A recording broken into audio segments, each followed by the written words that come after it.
So here's something interesting. I'm in northern KZN, and behind me is the Richards Bay Coal Terminal, commonly known as RBCT. This is the largest coal export facility in Africa. Coal is a very important commodity to South Africa. Our coal reserves are estimated to be at 53 billion tons, and with our present production rate, there should be almost 200 years worth of coal supply left under our earth. Last year, 50 million tons were exported from Richards Bay. Although this was lower than optimal export levels, at an assumed average price of 300 tons last year, South Africa exported 200 to 283 billion rands worth of coal from this very port. Coal is a major economic driver for us as a country. The country's coal mining industry employs 87,000 people, about 20% of total mining industry employment. Those very same people earn between 24 and 30 billion rand in wages and salaries every single year. 70% of the coal mined in South Africa is consumed domestically. Only 30% is exported out of Richards Bay. Coal is the second most important energy source in the world after oil. It is also one of the cheapest and most abundant energy carriers that we possess as a country. In South Africa, coal remains an essential component of our country's energy mix. Coal accounts for 70% of our primary energy consumption and about 75% of our electricity generation. It also accounts for 30% of petroleum liquid fuels. Coal is South Africa's highest foreign currency earner. The coal sector generates about 10% of South Africa's total foreign exchange reserves. But with all these numbers demonstrating the importance of coal to South Africa, we face an uphill battle to continue using this black and truly valuable substance. The global climate agenda has moved against coal in order to decrease the use of it in favor of climate agreements. Just last year, South Africa was given the green light that over the next 5 years it would receive $8.5 billion in a fund, loan, or Bambalana Ntwana type of amount. What is being said about this $8.5 billion is that 90% of it is meant to be used to decommission our coal-fired power stations in South Africa, while also developing renewable energy generation in the country. Well, that's at least what's being said. What isn't being said, however, is whether or not we have to pay this money back and at what percentage of interest that would be at. I mean, that should be public knowledge, right? I mean, since a lot of you watching this will still be alive to pay this amount off. The truth is, I'm currently not entirely sold on this whole thing. Renewables currently available to South Africa are unreliable, and many countries across the world have proven this to be true. These energy sources just aren't there yet. The story of coal in South Africa is the story of Africa's most industrialized economy, fighting for its competitive industrial advantage in a world that is saying we should stop using our most important resource because they spent the last 100 years building their economies while messing up the planet that we all live on. And now we must all carry this collective responsibility for fixing it, while also slowing down our progress and our country's development. There actually isn't a topic that gets me as fired up as this one. And I'm sorry that the intro has been this long, but I have a lot to say and I want to get started.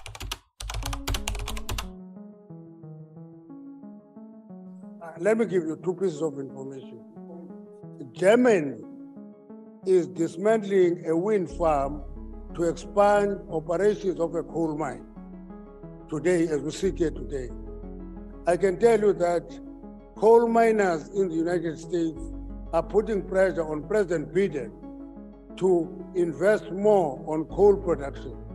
Here we say we must leave coal. I am one of the people who says we can have a transition, but that coal is not about just numbers. It's about human beings. It's 10 towns in Mpumalanga, and I can give you the names if you want them. I don't add Standerton, I don't add Vereeniging, I don't add Lephalale, I don't add Newcastle. Just the coal belt is 10 towns. It's your Belfast, it's your Carolina, it's your Ermelo, it's your Hendrina, it's your Middelburg, it's your Malahleni, it's Ogies, it's Kriel, it's Leslie, and it's Delmas. So if you just talk recklessly about that, you are going to leave many people in darkness and starving. As you can see, there are some in government who are fighting for a more well thought out transition from coal. The renewable energy disruptors keep trumpeting the same propaganda that government is denying people an environmentally unsecure future. Now, who does it make sense to close power stations immediately and let people starve? To understand coal in South Africa, you have to understand the province of the rising sun, Mpumalanga. With an estimated GDP of 323 billion rand, Mpumalanga is 7 to 8% of South Africa's economy. But the province punches way above its weight. Mpumalanga is undoubtedly the province of electricity.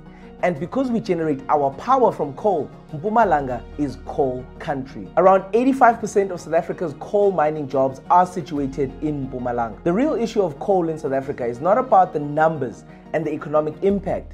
It's also about the people on the ground whose lives depend on coal for their livelihood. For instance, in South Africa, coal is found in 19 coal fields located in mainly Mpumalanga, KwaZulu-Natal, Limpopo, and the Free State, with lesser amounts in Gauteng, Northwest Province, and the Eastern Cape. As much as 70% of that coal is located in the Waterberg, Witbank, and Highveld coal fields, as well as lesser amounts in the Ermelo, Free State, and Springbok flat coal field. To go even further, the coal industry is very much concentrated in Mpumalanga, and it accounts for about 80% of all coal production in South Africa. 72% of Mpumalanga's mining activity takes place in the Nkangala district municipality, which carries a considerable amount of those small coal towns. Gertsibande district is second in Mpumalanga, and it carries about 24% of the mining output of the province. It is these 13 plus towns within the Mpumalanga and northern KZN coal areas that drive most, if not all, of the coal production and coal's economic impact on South Africa. The Mpumalanga Highveld, unsurprisingly, is home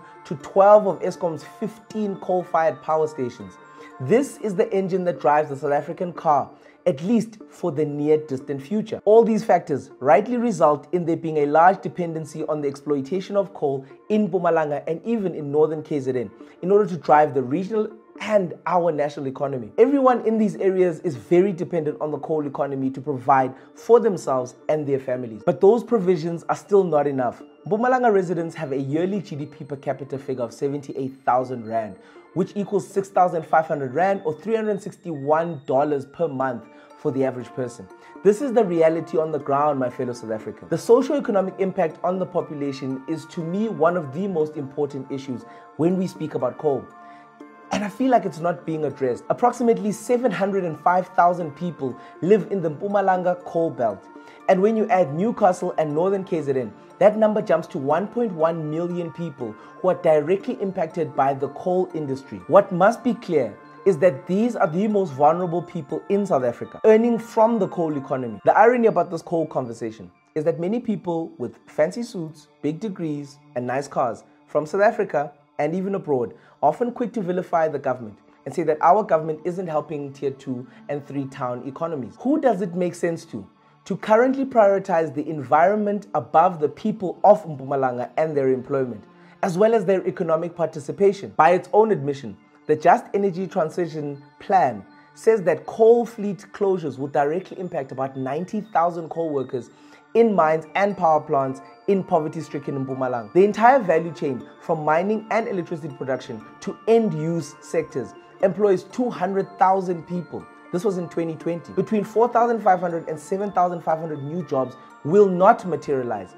This is what the plan states. Over the next decade, almost 18,500 older workers will leave coal mining, and many of those people will require social support, likely because they can't be reskilled. Now I ask again, who does it make sense to shut down South Africa completely and limit its economic aspirations in this way? I want you to understand me correctly. What we are not saying is that climate change isn't real. No. What we are saying is that there is an outsized focus on the environment over people when it comes to coal. There is no clear plan to preserve the jobs, and by the plan's own admission, it can't reskill nor absorb everyone. So maybe they're hoping people would just vanish. I don't know. The state must now prematurely take care of these people who would be working and earning. Well, to be clear, by keeping the coal economy thriving, government is keeping these forgotten and mostly overlooked vital small coal towns employed, at least for now, until the plan makes sense. Coal is part of the heritage of Mpumalanga. It is the backbone of our economy. 70% of Eskom's generation capacity is in Mpumalanga. Just in Emalahleni, it's estimated that outside of government community services, almost 80% of the residents work and generate income by being employed at Eskom, Transnet, and at peripheral private industries, mainly through the coal mining, transportation, and the energy generation economy. The same Emalahleni area is also home to more than 3,000 artisan miners who contribute to the local economy through paying rent, buying goods, and providing jobs. Without creating a realistic alternative economy for the people in Mpumalanga's coal belt, this energy transition runs the risk of collapsing an entire province that generates power for all of us. I'm not even exaggerating, guys. I sit here and I truly wonder, why is it only Gwede Mantashe who's openly speaking loudly about this part of the transition? It's almost like the people in Mpumalanga are a footnote in all of these proposed energy plans. Why? What are the people of Mpumalanga meant to do if we shut down all of the power stations? Is there even a plan? You know what? Let me just try to assume what might happen. Without the coal economy, more people from Mpumalanga will migrate to, you guessed it, Gauteng, Johannesburg, and other urban centers. Thus, one, this will exacerbate an already overstretched economic and social environment in these small towns that they leave. Two, negatively affect the resources and infrastructure in the bigger cities that they go to, which currently can't cope with rural to urban migration as it currently stands. But maybe I'm getting a little bit ahead of myself, and the devil will truly be in the detail. Maybe all these questions that I have will be in this 163 billion rand dollar loan that we suddenly just got. So you know what? Let's go open this can of worms. South Africa getting this first tranche of the 163 billion rand loan from the West is a rather important point for many reasons. Some of them relate to climate, some of them geopolitical, and some of them just plain horrendous long-term policy. In late 2021 in Glasgow at COP26, COP26 is the UN's climate change conference. The US and the EU, aka the Western governments, pledged $8.5 billion towards South Africa's transition away from coal. This loan was conveniently called a catalytic loan, the first of many that we should take. At last year's COP27, the first real money started to flow towards South Africa from this very deal. This is when the country secured its first tranche of the loan, 600 million euro, 10.7 billion rand, from the US, the UK, France, Germany, and the EU.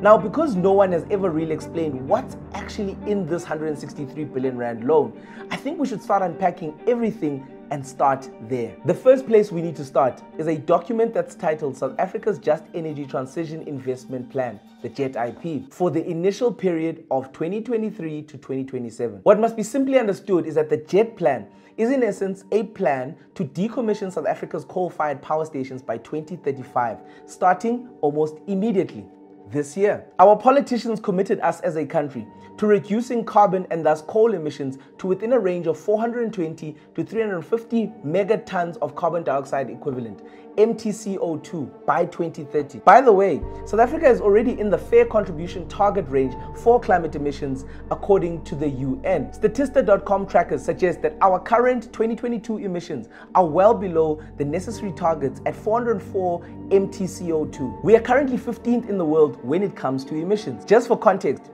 the same countries that are giving South Africa money to get off coal produce 7.2 billion megatons of CO2, which is 17 times what South Africa emits into the environment. The United States alone produces 4.5 billion megatons of CO2. All of Africa contributes just 4% of global carbon emissions at 1.45 billion tons of CO2. But I guess we are the problem. We are still the problem, right? Make it make sense. Now, a lot happened at this UN climate conference in 2020. South Africa ended up saying, yeah, we can meet these targets, but we need investment to move away from coal and thus meet these goals. Why on earth did we say this? It's so insane to me. What we should have said at that UN conference is that we need financing to diversify our energy grid. We also want to include reliable forms of energy. We went and committed to swapping dependable energy supply for untested and unreliable renewable energy. What is even more frustrating is that we committed to do this during an energy crisis. Be that as it may, we even put a number to this supposed investment, 1.5 trillion rand. Wait. That amount sounds a little too similar to an amount I've heard before. Oh, wait. That's right. In 2014, South Africa's media reported that we had tentatively agreed to Russia's state-owned Rosatom building up to 8 nuclear reactors in South Africa. This was so that we could get up to 9.6 gigawatts of extra power for almost 1 trillion rand, which was actually 700 million, but you know how the South African media rounds up when it suits them. South Africa's civil society and the opposition didn't want that plan. No. Because that plan was President Zuma's plan, and he allegedly was corrupt and all that other stuff. Also, it's Russia who's going to build it, and no. We've got to get the West to build stuff like this. Look, if you have some time for extra reading, I want you to Google some of the references that I've left down below. You'll stay shocked. But now, 6 years later, in 2020, we so willingly agreed to spend 1.5 trillion, twice what Zuma wanted to spend, on credit for unreliable sources of power to be added above nuclear, which we already use in the country via the Koeberg nuclear power station. Here in South Africa, sometimes we must just understand that siyapekwa and funova. We're going to come back to this nuclear conversation because I think it's very vital that we unpack it. Now that you have context, let's get back to this 163 billion rand loan out of 1.5 trillion, might I say. I meant it's an investment plan, it's not really a loan. So there are 3 components to the Just Energy Transition Plan that has been presented by the Climate Commission: electricity decarbonization, green hydrogen, and new electric vehicles. Now, the current loan model apportions this money in the following ways. 69% or 1 trillion rand will go towards decommissioning coal plants in Mpumalanga. 319 billion rand or 21% will go to green hydrogen. I'm going to come back to this. And 9 to 10% or about 128 billion rand will supposedly go into new electric vehicles. What will not shock you about how this transition will supposedly be funded is that the West is only funding directly 8% of what's needed. Development bank finance institutions like the IMF and the World Bank are pledging to fund 10%, and from private sector, they're looking for 500 billion rand or 33%. Now, if you're good with just simple arithmetic, you'll realize that this isn't 100%. In fact, it's only 50%. The other 50% is still outstanding. What do you even mean? So we're embarking on a plan to close South Africa's power stations, and we don't have all the money that's needed for the plan. It's film.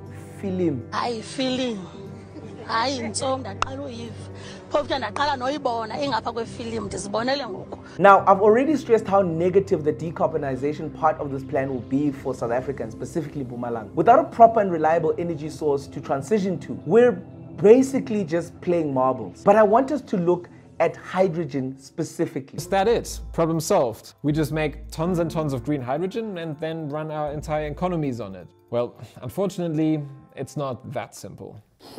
One big challenge that remains is hydrogen's relatively low energy density.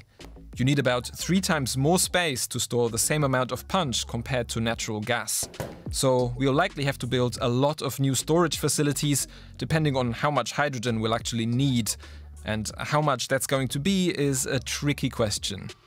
Renewable electricity is still a scarce, precious resource, and we should use it as effectively and as efficiently as we can, and hydrogen may not be the best way to do that. Hydrogen can be used for everything, but that doesn't mean it should. So the future is finding the balance between what we use for battery and what we use for hydrogen. Now, the idea that hydrogen is an energy source rather than a carrier of energy is a common fallacy. Many people and organizations have been referring to it as the answer to our future energy demands, without considering the fact that producing, storing, and transporting hydrogen requires a sizable amount of clean energy and renewable energy, and sometimes dirty energy. However, hydrogen is still useful for cleaning up some sectors. I won't even get into electric cars, as South Africa firstly needs to get the energy generation needed before we focus on fantasies. In fact, if we're going to go electric, when it comes to our vehicles, we should be looking to China and not the West in how we make that transition make sense for us. That's the irony about this, but that's just my take. If you think differently, let's debate in the comments. Tell me how I'm wrong. Give me the facts. The fact about this entire funding model and proposal makes no sense. The fact of the matter is that this entire JET funding model and proposal doesn't make sense currently. There's a lot of holes. We are funding energy source components that do not offer long-term energy stability or are dependent on fossil fuels to create energy or power. like electric cars being powered from energy that's made from burning coal. Or we are focusing on energy platforms that are still nascent, that are still new and aren't fully developed, or will take too much investment in South Africa's context to get them going. What South Africa's just energy transition plan glaringly leaves out is nuclear power. And on that note, I think we should look at what an ideal South African energy mix could look like. What's important to know and start to understand about the fight against coal is what is referred to as the energy mix. The energy generation mix, also known as the power mix, refers to the combination of various fuels used to generate electricity in a given geographic area. It's also still dominated by coal at a global level. The Department of Energy wrote a strategy for the composition of South Africa's energy generation portfolio and what it would look like in 2050. 37.4 gigawatts of wind, 21.9 gigawatts of combined cycle gas turbines, 20.3 gigawatts of nuclear, 17.6 gigawatts of solar, 15 gigawatts of coal, 13.3 gigawatts of open cycle gas turbines, 2.5 gigawatts from the Inga hydroelectric dam project, 250 megawatts from landfill gas, and 500 megawatts from demand response. It's crucial to consider the variables and advancements influencing the adoption of the various energy sources at this time. Now, this energy mix was created based on what South Africa needed if all things remained equal and relative to expected population growth and economic and industry power generation needs. This plan was released circa June 2017. So what exactly changed in the 3 years till 2020 when we suddenly created another plan for 1.5 trillion rand that didn't include nor mention nor entertain any nuclear plans for Africa's most industrialized economy? Honestly speaking, I don't know what changed. We can only but speculate. But before I go down a conspiracy theory path that I may never come back from, maybe you guys can tell me in the comments, what do you think changed? But I want us to unpack what could have been if we had included nuclear into this energy mix. The use of nuclear energy is a contentious issue in South Africa, and I don't know why that's the case. The only nuclear plant that we have on the continent is located in Cape Town, and it's running. Yes, it's getting on an age, but it's running. And even though it's one of the safest energy sources, nuclear only currently accounts for 6% of South Africa's energy mix. Nuclear fission or fusion is the process that produces nuclear energy. And while this non-renewable form of energy is seen as environmentally favorable because of its lower levels of greenhouse emissions when compared to other sources such as coal, some worry about the radioactive waste that it produces. For ironic context, in 2022, the EU produced 2,641 terawatt hours of electricity. Almost 40% of this came from renewable sources, credit to them, mainly wind, hydro, and solar. Fossil fuels made up 38.6% and nuclear electricity was at 22%. Natural gas was one of the main fossil fuels used to generate electricity at 19.6%, followed by coal at 15.8%. The United States, as part of its energy mix, uses 8% nuclear, renewable sits at 13%, 33% is natural gas, and petroleum fuels are at 36%. Now, I spoke about irony, and as you can see in both of these cases, it's clear to see that energy mixes are exactly that, a mix of various energy sources. What becomes unclear to me is why when it comes to South Africa, the focus is on taking coal completely away instead of developing renewables and alternative sources to be good enough to cope with our increased demand. If these Western countries, the ones that are still funding us, use nuclear, why is it not part of our plan? Why is it not being funded? Also, we need to look at the nuclear opportunities that South Africa has missed out on. By not investing in nuclear energy over the last 10 years, we have spent almost the same amount trying to keep the lights on. And I want you to hear me out here. Let's say South Africa had found a way to build a nuclear electricity generation platform, like the one that was being proposed by the Russians. Let's leave the politics out of it, just for a second. Whether it was the Russians, the French, or whoever, let's say we started the transition from coal to nuclear in 2013. By this very year, we would have added 9,600 megawatts to the South African grid. Let me tell you, that would have made a world of difference relative to our current circumstances. 9,600 megawatts is about 30% of our average energy availability factor in 2021. This additional capacity would have diversified our energy mix, thus creating energy security. According to the CSIR Energy Center, by 2022, South Africa had an energy generation capacity of 54,000 megawatts. That's if Eskom is operating at 100% capacity. Tough to do when you have old power stations. But the crucial point here is the energy availability factor. which is how much our power stations can generate, taking into account the ones that are out of service and the ones that are just not working. This was sitting at 58.1% in 2022, meaning that our current power stations were only producing around 31,000 megawatts of the 54,000 that we could generate at 100%. So if the 9,600 megawatts from nuclear was added to our grid, we would have created a buffer, allowing for our power stations to be out for a little bit longer and thus better maintained in their old age. But one of the biggest issues that people raised about the Zuma-Russia nuclear deal was the reported cost of $50 billion, or about 700 million in 2013. So you'll be shocked at what the real cost of us not getting nuclear has been. Since load shedding started, the government has spent 250 billion rand on Eskom bailouts, and then there's another 254 billion rand that's been pledged from this year until 2026 by Treasury. Since 2013, as stated by court filings this year, the South African economy has lost more than 1.2 trillion rand due to load shedding, a quarter of our national GDP. We're not even taking into consideration future economic growth losses and Eskom's debt obligations. South Africa has sunk almost 1.7 to 2 trillion rand due to lack of energy planning and just short-term thinking. That amount is double and some of what the cost of the proposed nuclear program would have been under Zuma. I want you to let that sink in. Look, I've never personally agreed with Ubaba, but we need to also be real about what our outlook would have been and what we've lost by not acting on what he had said. And maybe that's the thing.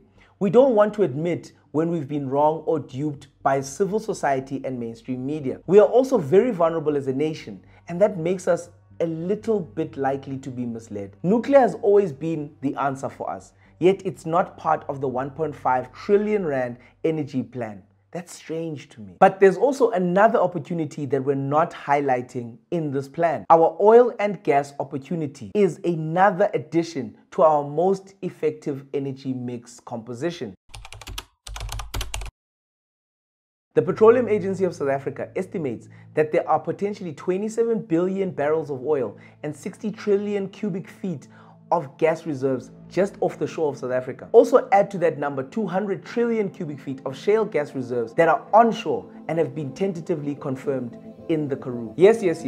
This is all, however, very tentative and yet to be proven through seismic exploration. On a conservative estimation, this oil and gas opportunity could be a $10 to $20 trillion opportunity for South Africa. That's trillion with a T. The gas deposits could help South Africa achieve a net zero emissions by 2050. If South Africa could effectively exploit these resources, this would be a much needed economic tax, government and corporate boost for the country for at least the next century. But there are also self-imposed hurdles here. Legal processes lodged by coastal communities in South Africa to block this oil and gas exploration have effectively halted 1 billion rand in exploration investment in just the last year. We as South Africans need to begin to frankly discuss how we balance the goal of energy security, unemployment, poverty, while meeting our climate change commitments. We must also understand the geopolitical chess match that is being played in our absence at global tables due to this newfound economic potential. There are countries that don't want us to win. These are the facts. Coal is South Africa's most widely accessible and reasonably priced source of primary energy. The truth is that we are also still very much a developing nation. We are not a naive country. We are aware of the many global problems associated with coal, not the least of which is the environmental deterioration that wasn't started by us, but must now be likely solved by us and them equally. It doesn't make sense. The truth is that we currently don't have many options available to us as a country, but to keep burning coal, at least for the foreseeable future. We must also look into how we view stable, proven technologies like nuclear and add them to our proposed future energy mix, like we did under Zuma. We must also look at the money that we have lost while we have been dilly-dallying and not making decisions. Domestically, coal will continue to be an essential part of our economy's recovery, reconstruction, and growth. We are aware that countries and global corporations will work to lessen their environmental impact, and also they'll adhere to more climate policies. Coal use will inevitably decrease. We know this very well. We know that we must transition, but we must also understand that as an African country with this precious resource in spades, we must not cut out our options for current and future economic growth and sustainability. Looking at the addition of oil and gas into our energy mix must be prioritized immediately. Through this, we would solve our future coal issues and also our energy mix issues. We, the citizens of this country, the coal industry, and in fact, the energy industry in its entirety, must be allowed to map out our own sovereign future. And while we cannot deny the need for an energy transition, we must ensure that a just energy transition favors our national development interests. All energy platforms are needed and wanted. They just have to prove that they are good enough to help and are viable for South Africa right now. Independent power producers aren't the answer alone. They are a part of the answer. We need them just as much as we need other forms of energy. Whatever transition we sign up for must speak to the contribution of coal energy security, its contribution to our GDP, its contribution to the average South African employee within the industry, as well as other contributing socio-economic factors. We must not rush things when so much can break so quickly. In fact, why must South Africa close its coal-fired power stations when it's all we have right now? Why can't the same Western countries offer nuclear power capabilities at zero cost if they're so desperate for us to get off coal? Our proposed climate change agenda cannot afford to ignore our national self-interest. These interests must be integrated into our plans to move to low carbon emissions. This battle is yours to fight, South Africa. It's my battle, it's your battle. Your way of life, your individual business interests, your social interests, your children's futures are tied to this very coal issue. We should never be shy to voice out and fight for South Africa's national interest on the global stage, whether it's on coal mining and coal power stations or any other point of discussion or contention. And finally, to all those who vilify and shame South Africa for its continued use of coal, I want you to understand that on this supposedly dark continent, all we're trying to do is keep the lights on.